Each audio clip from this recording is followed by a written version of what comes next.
I met Harper on my first day at the marketing. She was friendly, talkative, and had this easy charm that made everyone like her instantly. We started having lunch together, and soon we were sharing stories about our lives. She often joked about how fancy my car looked or how lucky I was to live in a nice apartment. I laughed it off because I never liked to make money a big deal. My parents always told me, being kind doesn't cost you anything, so I tried to live by that.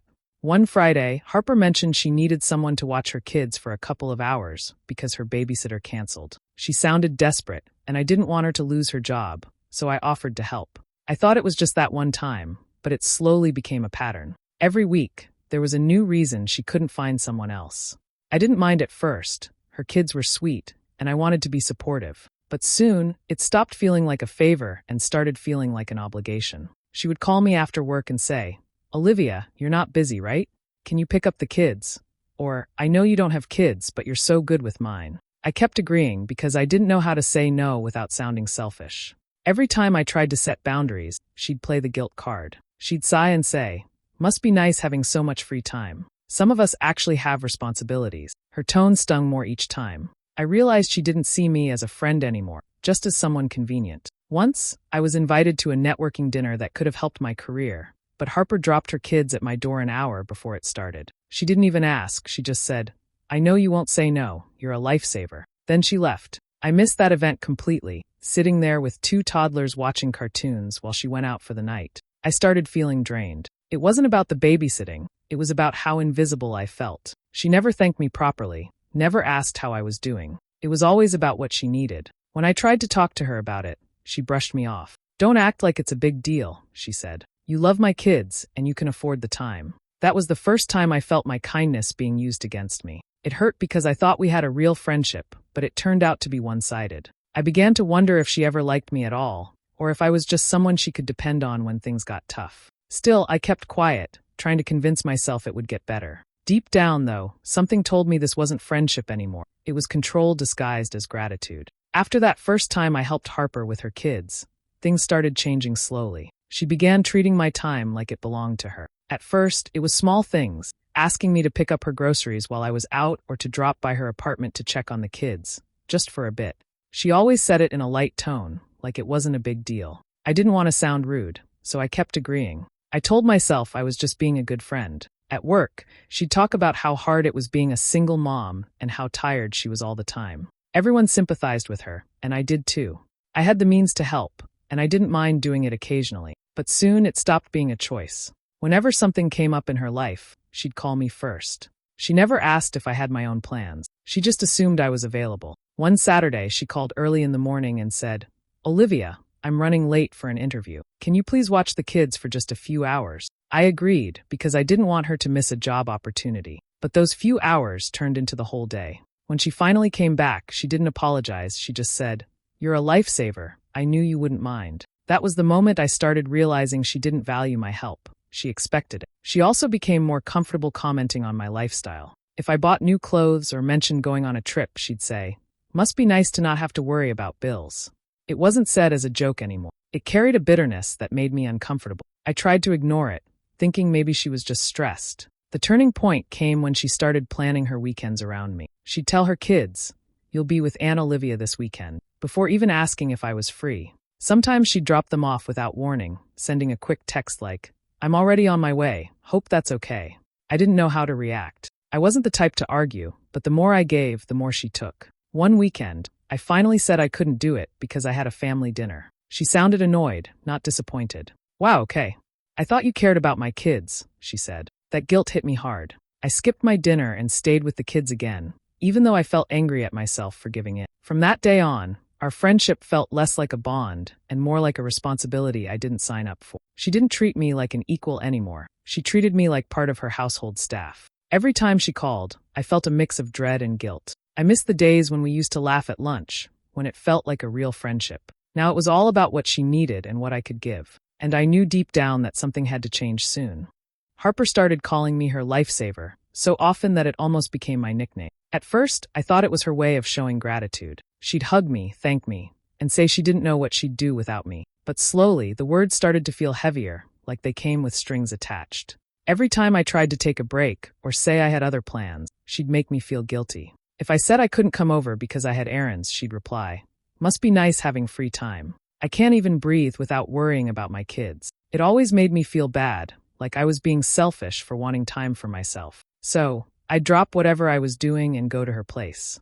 At first, I told myself I was helping a friend in need, but deep down I started feeling uneasy. It didn't feel like helping anymore, it felt like being pushed. One day, she handed me a small silver key and said, "Here, this will make things easier. You can just come in if I'm running late or if the kids need something." I was caught off guard. It wasn't something I'd asked for or even wanted. Still, she made it sound like a compliment, like she trusted me more than anyone else. I didn't realize it at the time, but that key was her way of making sure I'd always be available. After that, she stopped asking for help. She just expected it. I'd come home from work and find messages like, "Dinner's on the stove, can you feed them before bed?" Or, "I had to leave early, I'll pick them up tomorrow." No please, no thank you, no discussion. It was like my life was quietly being rearranged around. When I tried to bring it up, she'd twist my words. Once, I told her I felt overwhelmed, and she laughed and said, "Overwhelmed? You have everything handed to you, Olivia. Try living my life for a week." I froze. It didn't matter what I said. She'd always turn it around to make me feel like I had no right to complain. She even started using her kids to guilt me. If I said I couldn't make it one evening, she'd say, "But they've been asking about you all day. They'll be so disappointed." I cared about those kids, so I kept showing up. Every time I tried to pull away, she'd pull me back using sympathy or guilt. It was a cycle I didn't know how to break. I started losing sleep, constantly checking my phone for her messages. Even when I wasn't with her kids, I felt anxious, waiting for the next request. I didn't realize it then, but Harper had stopped seeing me as a person. To her, I was a resource, someone who could fix her problems whenever she snapped her fingers. And because I didn't want to seem cold or heartless, I let her do it. Until one day, I realized I wasn't being kind anymore. I was being controlled. It was a Friday morning when I got a text from Harper saying, "I'll drop the kids off in an hour." I stared at my phone, confused. I hadn't agreed to anything. When I called her, she casually said, "Oh, didn't I tell you? I'm going away for the weekend. It's just 2 days. You're fine with the kids, right?" My heart sank. That night, I had been invited to a charity gala, something I'd helped organize for weeks. It wasn't just a fancy event. It was something meaningful to me. But to her, it didn't matter. I tried to explain that I couldn't do it this time, that I had other plans. She didn't even let me finish. "Come on, Olivia," she said, sounding irritated. "You're rich. You don't need to go to those things. My kids need you more than some dinner party." The way she said rich felt like an insult. It was like my money erased my right to say no. Before I could respond, she showed up at my door, the kids standing beside her with backpacks. She hugged me quickly and said, "You're the best. I owe you big time," then rushed off before I could stop her. I stood there, speechless, with two little faces looking up at me. They were innocent in all of this, so I couldn't be angry at them. But inside, I was boiling. That night, while I sat at her kitchen table feeding her toddler, I scrolled through photos of the charity event on. My friends were there, smiling, laughing, dressed up. And there I was, sitting in someone else's house, covered in baby food, pretending it was fine. I'd missed something important to me, again, because Harper decided my time wasn't worth asking about. The kids eventually went to sleep, but I couldn't stop thinking about how I got here. I realized this wasn't friendship anymore. Friends ask. Friends respect your time. Harper didn't do either. She didn't forget to ask. She chose not to, because she knew I wouldn't say no. The next morning, she texted to say her trip was going great. No check-in about the kids, no thank you. Just a selfie of her by a pool with the caption, "Finally relaxing." I felt something inside me break. It wasn't anger, it was disappointment. I'd given her so much of my time, my patience, my trust, and she didn't value any of it. When she finally came back Sunday evening, she acted like nothing happened. She handed me a cheap souvenir keychain and said, "I knew you'd handle everything perfectly, like always." I smiled politely, but inside I was done pretending. That night, when I went home, I took the spare key she'd given me and placed it in a drawer. I wasn't ready to confront her yet, but I knew this couldn't continue. For the first time, I admitted to myself that I wasn't being kind anymore. I was being taken advantage of, and I couldn't let it go on any longer. When Harper came back from her trip, she acted like everything was completely normal. She talked about how much fun she had, how the hotel was beautiful, and how she really needed the break. She didn't even ask how the kids were, or if I was okay handling them all weekend. She just assumed I'd been happy to do it. Something inside me finally snapped. I waited until the kids were in another room, then I calmly said, "Harper, we need to talk." She looked at me like she already knew what it was about. I told her that I couldn't keep watching her kids, that it wasn't fair for her to expect me to drop everything every time she needed help. I tried to keep my voice steady, but my hands were shaking. At first, she laughed like it was some kind of joke. Then, when she realized I was serious, her expression changed. "Wow," she said. "I can't believe this. You're actually mad because I trusted you? You have no idea what it's like to be me." I told her I understood she was struggling, but that didn't mean she could treat me like her employee. That's when she exploded. Her voice rose, sharp and angry. "Of course, you don't get it. You're spoiled, Olivia. You've had everything handed to you. You think you're better than me just because you have money." Her words hit me hard. I never once looked down on her, but she was acting like kindness was a crime. I tried to explain that it wasn't about money. It was about respect, but she wasn't listening anymore. She kept going, throwing words that stung more each time. "You rich people are all the same. You help just enough to make yourselves feel good, but the second it's inconvenient, you run away." I stood there, feeling my chest tighten. I'd done so much for her, sacrificed my own plans, and still, somehow, I was the bad guy. When she finally paused, I said quietly, "I never thought I was better than you. I just thought we were friends." She rolled her eyes and muttered, "Friends don't walk away when things get hard." That was the moment I realized nothing I said would change her mind. To her, friendship meant taking, and taking until there was nothing left to give. I looked at the spare key still sitting on her counter, the one she'd given me months ago. I placed it in her hand and said, "I think you should have this back." She looked stunned for a second, but I didn't wait for her to answer. I turned around and walked out. My heart felt heavy, but there was a strange relief too, like I could finally breathe again. That night, I sat in my apartment in silence.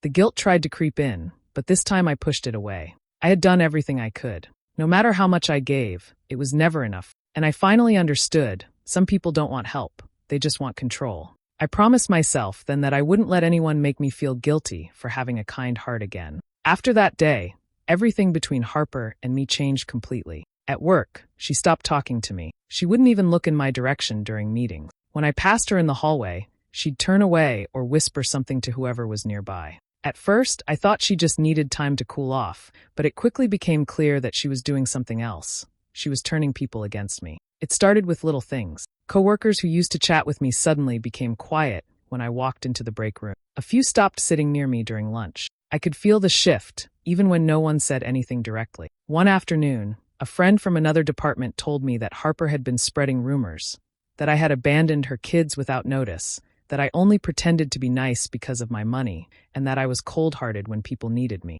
I couldn't believe it. I wanted to defend myself, to explain what really happened, but I knew that anything I said would only make it worse. Harper had a way of twisting every story to make herself the victim. So I stayed quiet. I showed up to work, did my job, and kept my distance. It wasn't easy. Every whisper, every sideways glance felt like a small stab. There were days when I sat in my car before going inside, just trying to gather the strength to face everyone. I kept reminding myself that the truth didn't need defending. Time would show it on its own. Still, it hurt deeply. I had done nothing but help her, and now I was the villain in her story. One day, during a team meeting, she made a passive-aggressive comment about people who pretend to care. Everyone knew she was talking about me. I felt my face heat up, but I said nothing. I kept my focus on my work, determined not to give her the satisfaction of a reaction. Slowly, I started putting all my energy into my projects.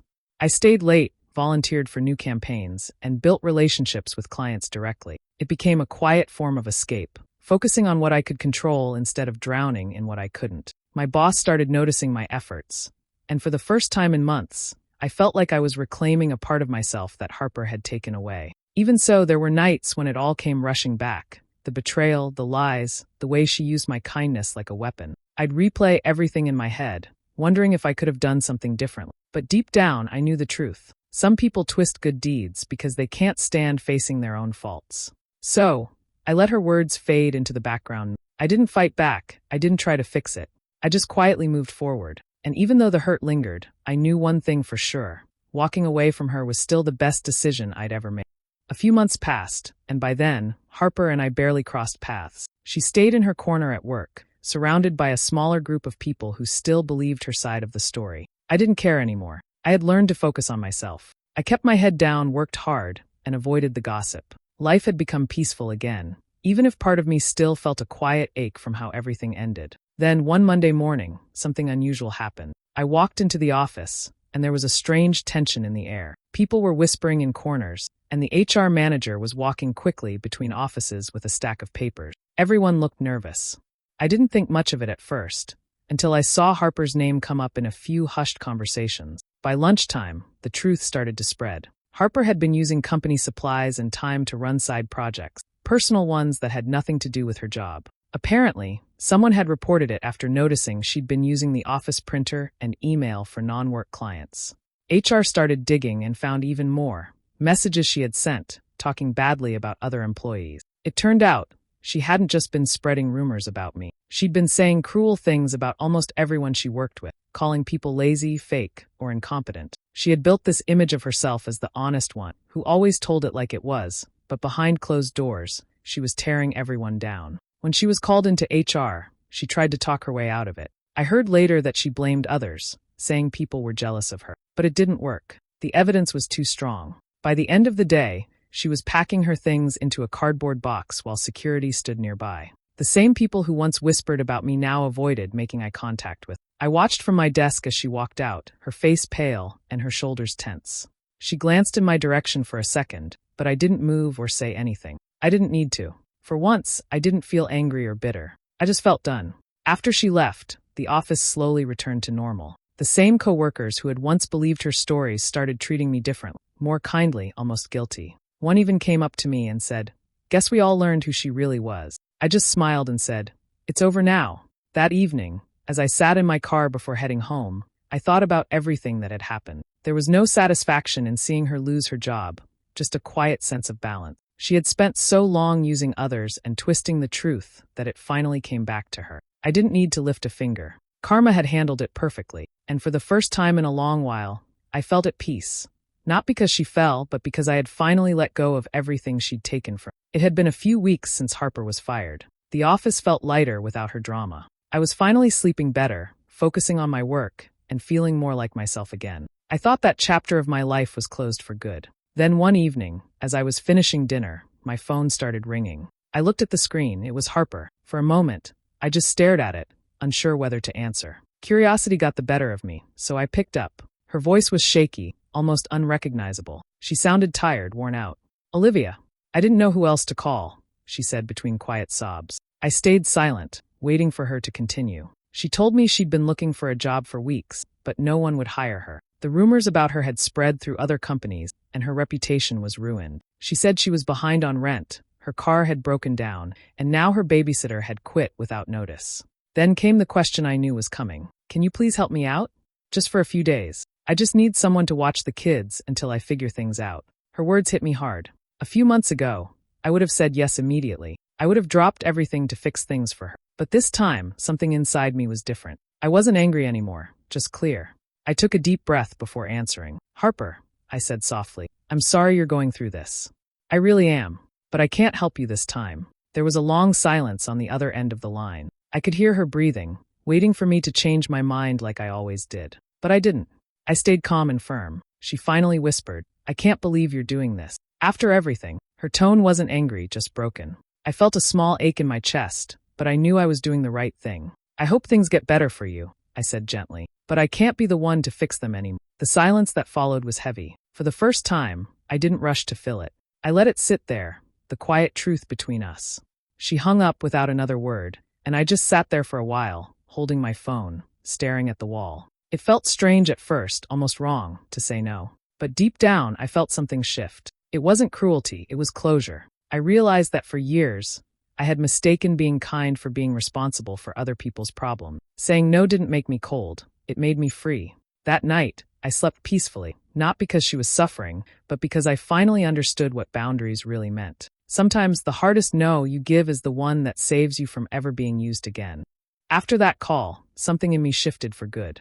I realized how much of my life I had spent trying to please others, thinking that being kind meant always saying yes. For years, I had confused selflessness with self-neglect. But that moment, saying no without guilt, taught me what real strength felt like. It wasn't loud or harsh. It was calm, steady, and peaceful. I started focusing on my own happiness again. For so long, my days had revolved around other people's needs. Now, I began to rediscover what made me feel fulfilled. I spent weekends reading, cooking, and catching up with friends I hadn't seen in months. For the first time in a while, my time was mine. It felt strange at first, but slowly it became comforting. One afternoon, while walking home from work, I passed a local children's center. I saw volunteers playing with kids, laughing and teaching them crafts. It reminded me of Harper's children, their innocent smiles, their laughter. But instead of feeling drained or used, I felt inspired. That weekend, I signed up to volunteer there. Not because someone begged me or made me feel guilty, but because I wanted to give in a way that felt right. The first day I went,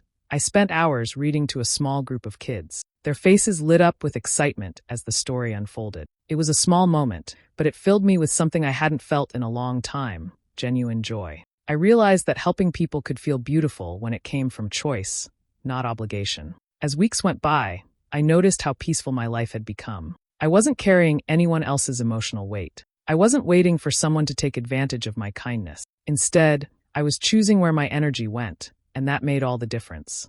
I understood now that kindness without boundaries becomes a cage. True kindness has limits, not because your heart is small, but because your peace matters too. Sometimes, I'd think back to everything that happened with Harper. I no longer felt anger toward her. If anything, I felt gratitude. Her actions had forced me to see a part of myself I had ignored for years, the part that wanted to be strong, not just nice. I learned that helping people doesn't mean letting them drain you. It means giving what you can without losing who you are in the process. Life became quieter, but it was a good kind of quiet, one filled with peace instead of guilt. I finally understood that saying yes to everything wasn't kindness, it was fear. And learning to say no wasn't selfishness, it was self-respect. That realization changed everything for me. I was no longer the person who let others decide my worth. I was finally living on my own terms, guided not by guilt, but by genuine compassion for others and for myself. Months passed, and life settled into a calm rhythm. I had moved on from everything that happened with Harper. My days were peaceful, my heart was lighter, and I no longer carried the weight of resentment. One quiet Sunday morning, I stopped by the grocery store to pick up a few things before heading to the children's center. As I walked down the cereal aisle, I heard a familiar voice. When I turned around, it was Harper. She looked so different from the woman I once knew. Her usual confident posture was gone, replaced by something softer, quieter. She seemed nervous when our eyes met. For a moment, neither of us spoke. Then she gave a small, hesitant smile and said, "Olivia, hi." Her tone was nothing like before. No arrogance, no irritation, just genuine humility. I smiled politely and said, "Hi, Harper. How have you been?" She sighed and glanced at the ground before answering. "It's been rough," she admitted. "I lost a lot after everything. I didn't realize how much I pushed people away until no one wanted to stay." Her voice cracked slightly. "You were the only one who ever really helped me." For a moment, I didn't know what to say. The old version of me might have felt the need to comfort her or offer help again. But now I simply felt calm. I nodded and said gently, "I'm glad you're realizing things. I hope life gets better for you." My words were sincere, not out of pity but closure. She nodded slowly, eyes glistening. "Thank you," she whispered before turning away. As I walked toward the checkout line, I felt something I hadn't expected: peace. I wasn't angry or bitter. There was no desire for revenge or validation. I had already healed. Seeing her like that reminded me how far I had come. I no longer needed her apology or explanation. My peace didn't depend on her understanding what she did wrong. It came from knowing I had done what was right for myself. Outside, the cool breeze brushed my face, and I smiled to myself. Life had a strange way of bringing things full circle. Harper once treated me like a babysitter, like someone who existed to make her life easier. But now, fate had shown her what real responsibility felt like. Karma hadn't been cruel, it had simply been fair. As I loaded my groceries into the car, I thought about the lesson this whole chapter had taught me. People may mistake kindness for weakness, but time always reveals the truth. Being kind doesn't mean letting others walk over you. It means staying good even after being wronged. Driving home, I realized that I no longer carried the past with me. I had grown, I had learned, and most importantly, I had forgiven, not for her sake, but for mine. And that day, as I pulled away from the store, I knew I was finally free.